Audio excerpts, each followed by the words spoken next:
राष्ट्रवादीचे नेते जयंत पाटील यांनी मातोश्रीवर जाऊन उद्धव ठाकरेंची भेट घेतली आहे। दोन्ही नेत्यांमध्ये मुंबईतल्या जागांबाबत जवळपास 2 तास चर्चा झाली आहे। या बैठकीत सकारात्मक चर्चा झाल्याची माहिती जयंत पाटील यांनी दिली आहे। तर मुंबईतील महाविकास आघाडी आणि मनसेच्या जागा वाटपात विक्रोळी भांडूप पट्ट्यातील प्रभागांवरना पेच निर्माण झालेला आहे।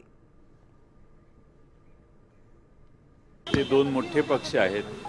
आमचा पक्ष मुंबई शहरात थोडीशी त्या दोन्ही पक्षाएवढी आमची ताकद नाही आहे आणि म्हणून आम्ही चर्चा त्यांच्यावर करतोय शिवसेनेबरोबर आणि सकारात्मक चर्चा बरीचशी झाली आहे पण अजून निष्कर्षापर्यंत आलेली नाही। देश विदेशातील प्रत्येक घडामोडींचे लाईव्ह अपडेट मिळवण्यासाठी आता साम टीव्हीच्या सर्व सोशल मीडिया प्लॅटफॉर्मला लाईक, फॉलो आणि सबस्क्राईब करा। तसंच सर्व नोटिफिकेशनसाठी बेल आयकॉन प्रेस करायला विसरू नका।